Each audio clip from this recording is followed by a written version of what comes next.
Folks, I am excited for this one. Because, if you couldn't tell by my shirt, today we are reviewing the big one. Dark Side of the Moon. Oh yeah. I've heard this album so many times, and I love it so much, I didn't even need to take notes for this. Like, it is that fantastic. So, like, the Floyd famously spent well over a year, like, playing this thing live and in its entirety before they went into the studio to actually do the recording of it. And my God, that year certainly paid off, because this album is perfect. There are many perfect albums out there. This is the most perfect of the perfect. It's amazing. Amazing. Like, fantastic. Like, it begins, like, Speak to Me. Like, it begins with this heartbeat. Like, this quiet heartbeat that slowly gains volume. And then all these voices come in. And then you hear cash registers and ticking clocks. And it explodes into this cacophony of random sound effects. But it's not unpleasant to the ear. Like, it is, like, super pleasant to the ear. And then they launch into Breathe, which, takes you out of that cacophony, but it doesn't lose the energy. It's a nice, calm start, but also this ominous start to the album. It's an amazing, 2 or 3 minutes that this whole intro takes up from whoever says it, the guy who goes, "I've been mad for fucking years, absolutely years," to David Gilmour going, "Breathe, breathe in the air." That whole sequence is just so amazing. It is the greatest opening to an album of all time. And here's the thing, it's fantastic, alright? The album, and following up that, it's, these lyrics, breathe in the air, don't be afraid to care, leave, but don't leave me, look around, choose your own ground, for long you live and high you fly, smiles and give, and tears you'll cry, and all you'll touch and all you see is all your life will ever be. It's what does that mean? What does that mean? This album is about this journey, from life to death in the modern era, and you will see that through the rest of this. This is probably going to be the longest video to date in this series, and it's probably not going to be the longest video I do. Just you wait till we get to some of these albums later down the line here. Right, it is so good, right? And then, in comes On the, run, rabbit, run, dig that hole, don't forget the sun, and when at last the work is done, don't sit down, it's time to dig another one.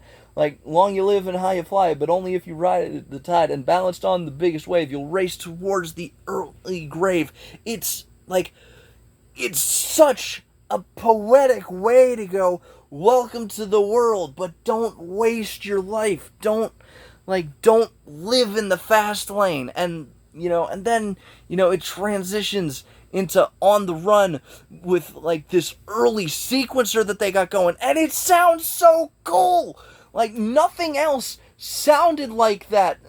This, minute and a half, 2-minute sequence of this sequencer, this, it's almost like Flight of the Bumblebee.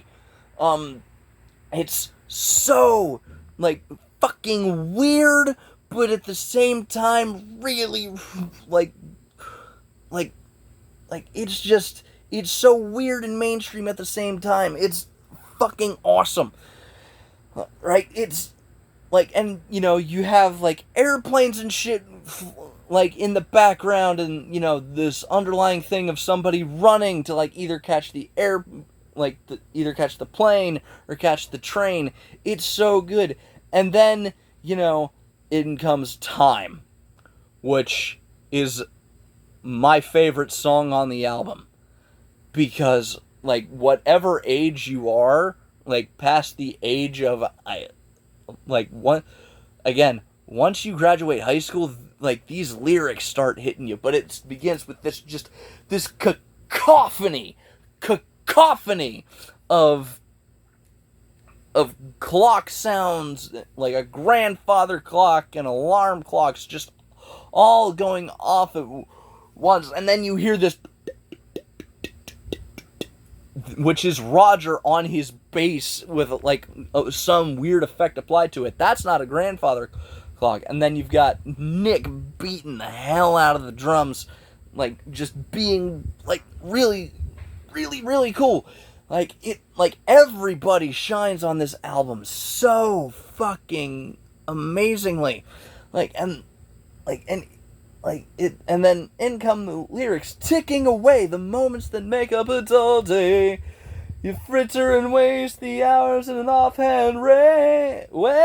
It's like, hey, this is how it is in your early life. And then Rick comes in. Tired of lying in the sunshine, staying home to watch the rain. And then Dave and Rick start harmonizing. You are young and life is long, and there is time to kill today.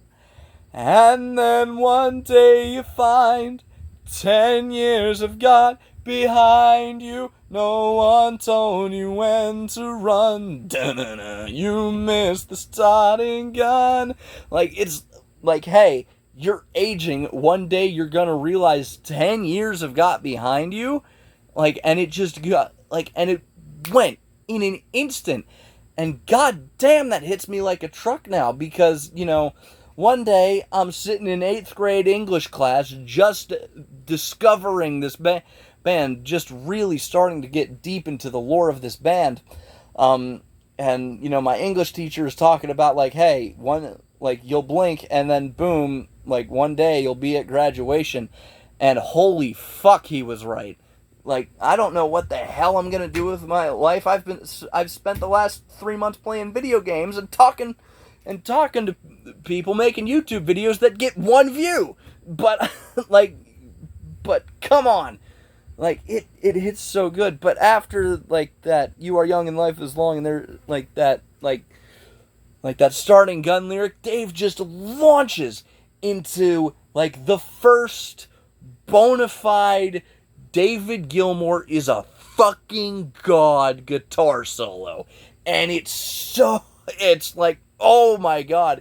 You're sitting there and it's like every single time I listen to it, it doesn't hit differently. It hits the exact same. It has lost none of its luster over the hundreds of times I've listened to this album. It just goes, like, you just get carried off into this, like, soundscape of Dave's excellence. It's just amazing. And then they come back again, like, you run to catch up with the sun, but it's sinking, racing around to come up behind you again. You're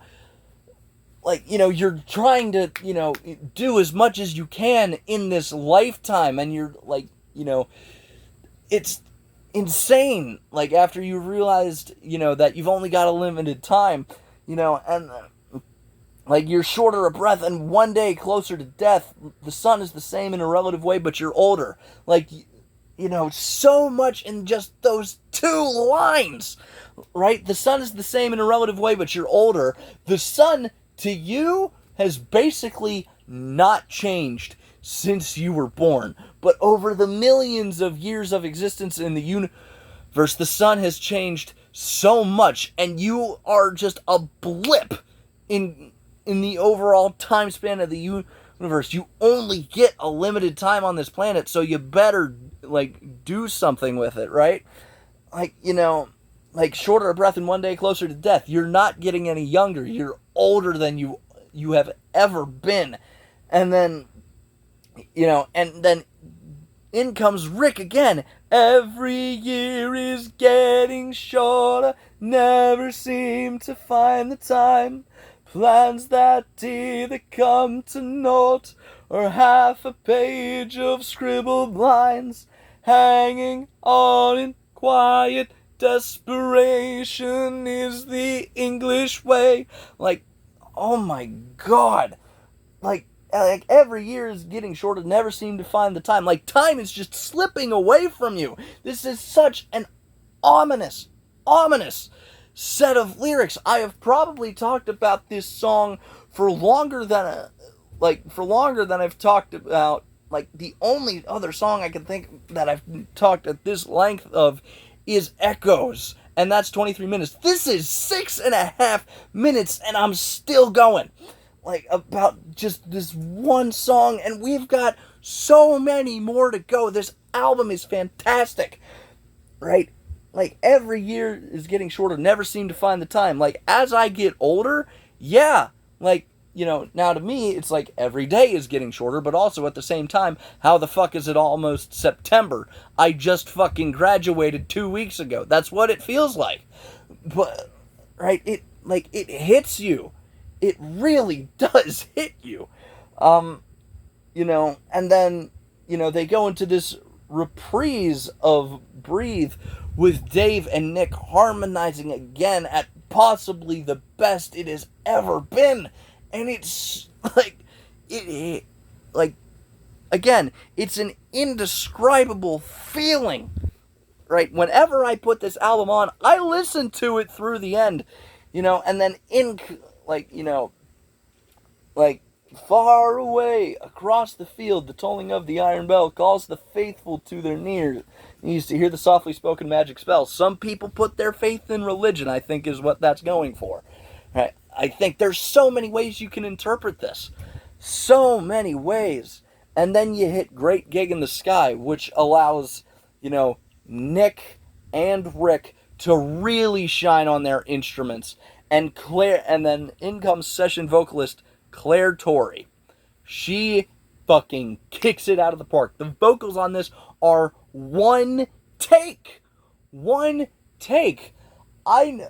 are people that I know that could probably hit these notes but not sustain it for as long as she does. This is a 4.5 minute song, and she just goes for like 4 minutes of it. You've got a 30-second piano intro by Rick, and then, you know, in she comes. It's the one I have, like, the least to say, but it's such a fucking good hit. Like, it hits so fucking good. And then, you know, and then side one ends with that. Every song on this side fades into the next. It's almost like a suite, but at the same time, it's 5 almost entirely separate pieces of music.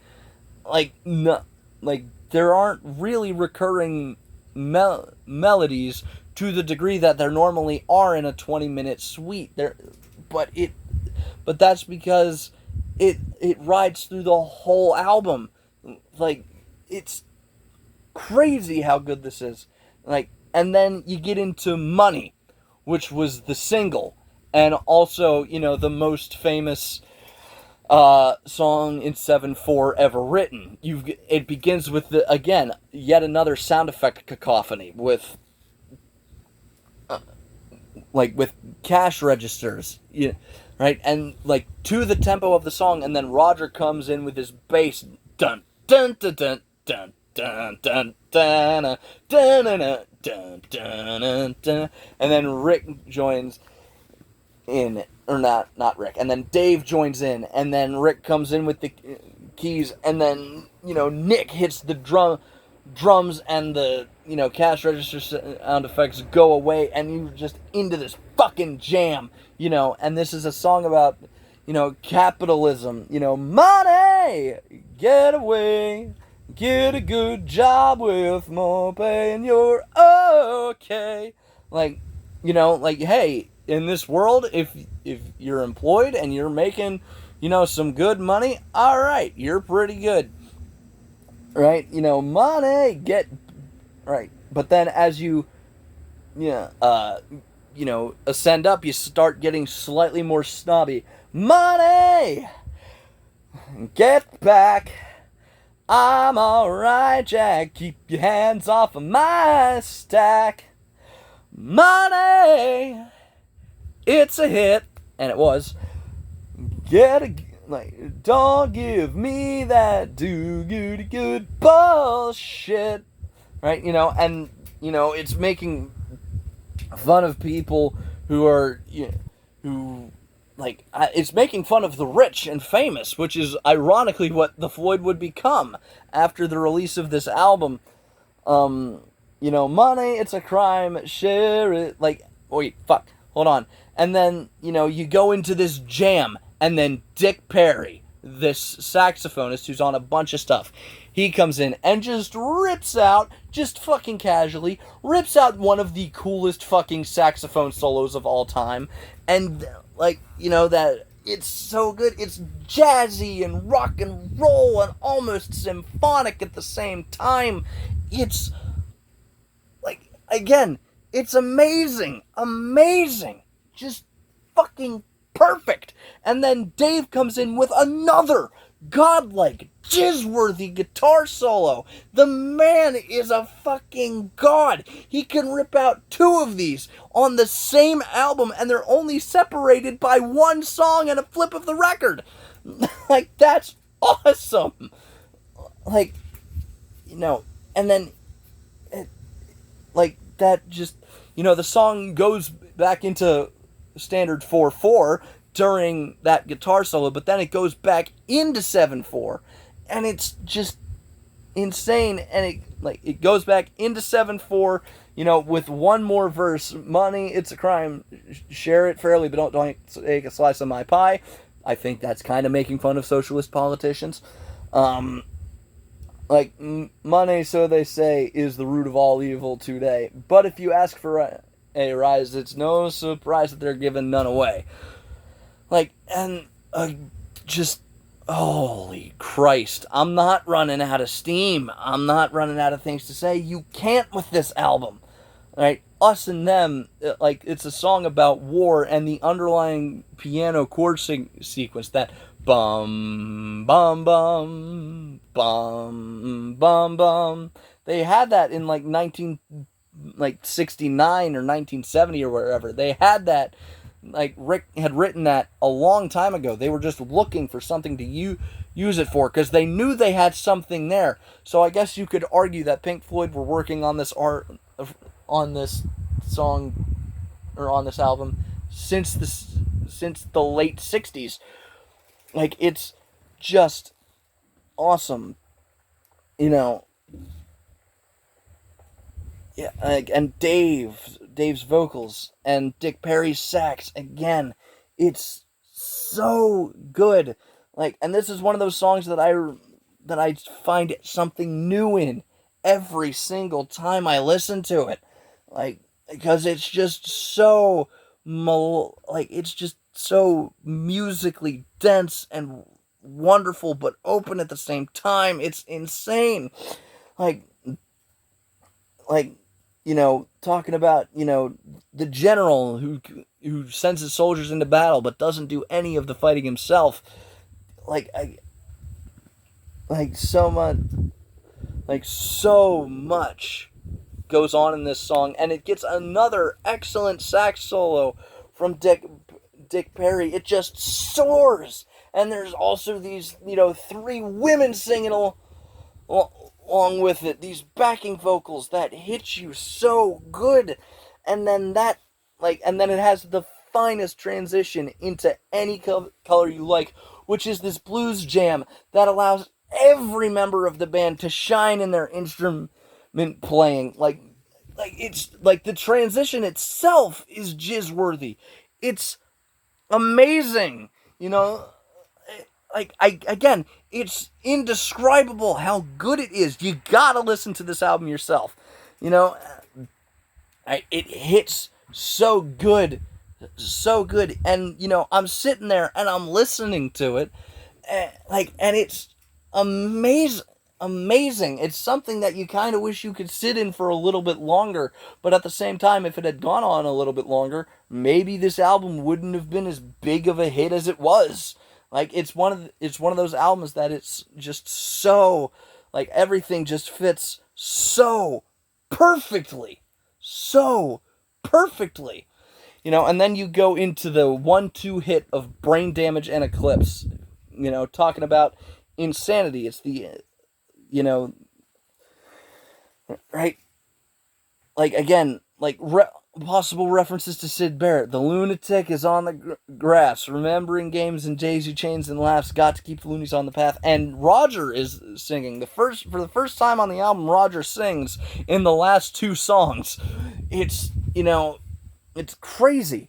It's crazy that everything fits so perfectly. Like the lunatic, right? And the lunatic is in my head, right? You are the lunatic. That's what it's saying.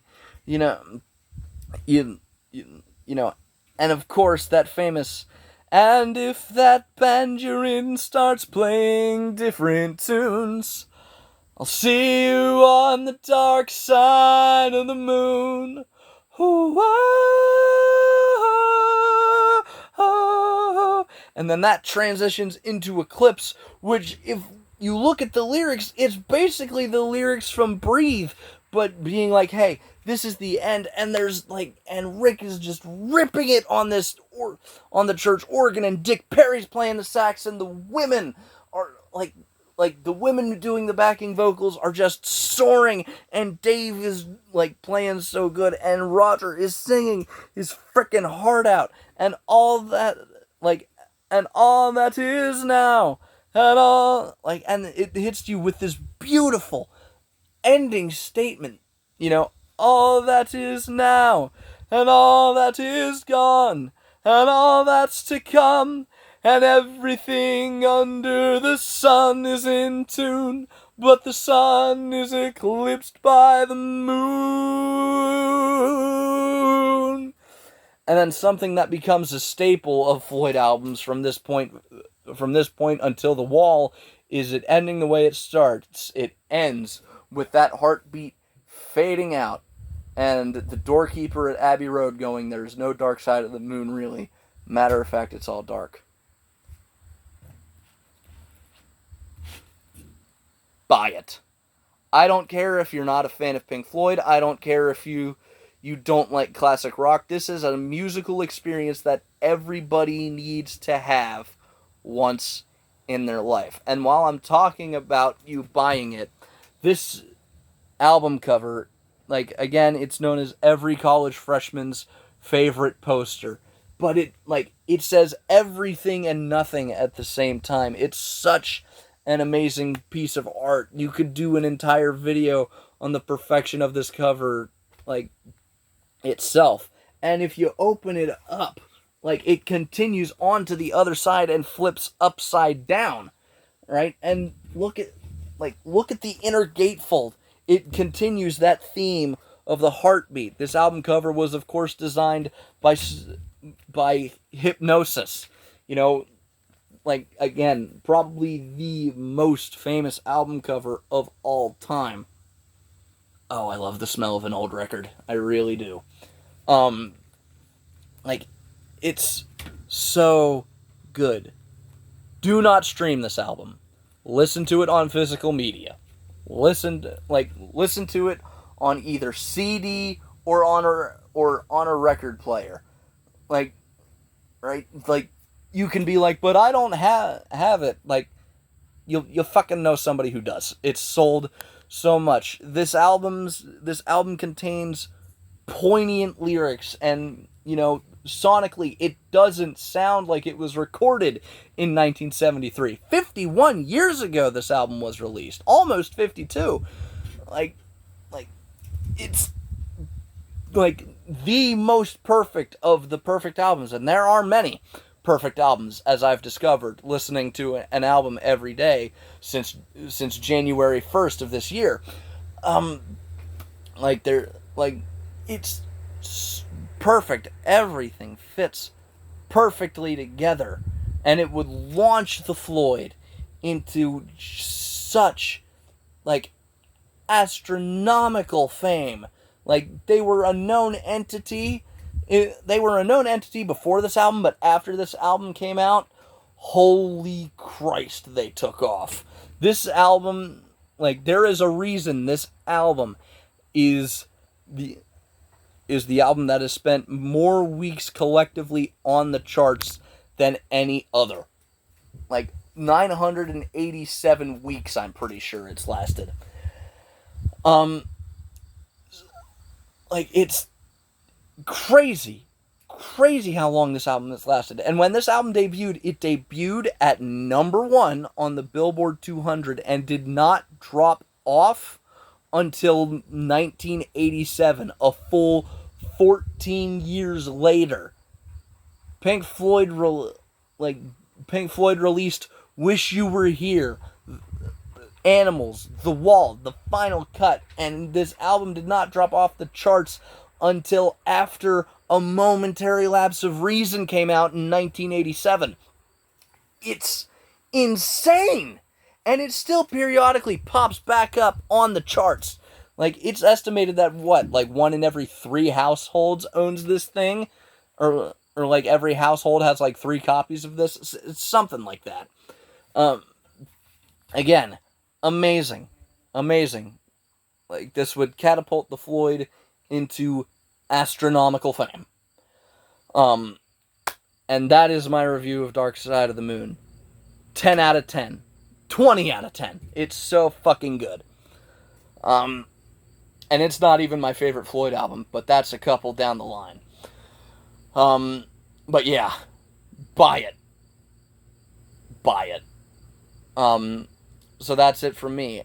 If you liked this video, please leave a like on it. If you have something to add about what you think of this album, or if I've convinced you to listen to it, or just been mildly entertaining to you for the last however many minutes, thank you. Like, leave a right, or don't if you don't want to. You don't need to leave a like on the video if you want to, or don't. I don't really care. If you want to hear me talk about something other than music, I have a podcast. It's called Dorkies that I do with 2 of my buddies. I will put a link to the most recent episode in the description. If you want to continue along this journey with me, please consider subscribing. That would be much appreciated. And if you want to see what I'm listening to on a given day, or at the very least a 15-second snippet, you can follow me on Instagram at Sean_Heaster1979. I post a song on my story every single day. And with that, I will leave you there. Up next is technically not an official release of a live album, but I feel like I'd be remiss if I didn't talk about it. So next up, we're taking a look at Pink Floyd live at Wembley, 1974. And with that, I will see you all in the next one. See you later.